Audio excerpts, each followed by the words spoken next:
O problema é não está um problema para abandonar a reunião. Como se seguir a lei e dizer, ok, meu princípio, me não que chega assim na alto, ok, pero de caso que me tenho que manter a mesma lei e me dá uma coalição e me dá governar Bonaire e algo para turista, que é mesmo um deputado Tilman está atendendo o turismo. Então, eu vou estar assim, deliberar e dizer, ok, nós estamos fortes, mas sobre nós não podemos fora.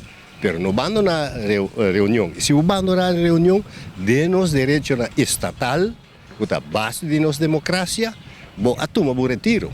Então, não é que papel de você. Tu rende tira falta de quem é o que a tomar lugar, que abandonar a reunião, de facto, vou a tomar o retiro.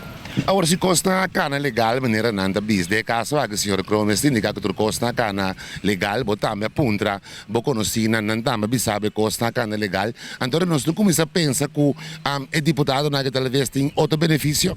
Não tem outro benefício, of não tem uma agenda escondida, mas se bota para arriba, que bota bisa coisa que está princípio, eu tenho que tomar uma decisão, eu tenho que bypass.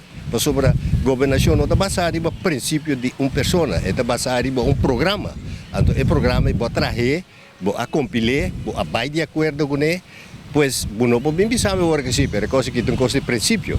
De política não sabe tem princípio, sim, ora que o bubisa é coisa que tem princípio, bota abandonar a posição. Então, não por vai vir com outra coisa. Então, essa é para mim muito importante e não pode tirar falta de baixar tampouco.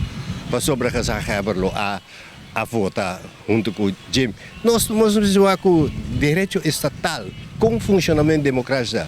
Vou pensar que você não está de que vota e a base de que vota você que não tem que vota e se ela vota eu tenho que pensar de como ela comete algo castigável e se ela comete algo castigável eu tenho que vir em lugar ele aqui então o partido vai vir com moção de desconfiança então pero por coisa viene com desconfiança dentro do colégio executivo mesmo.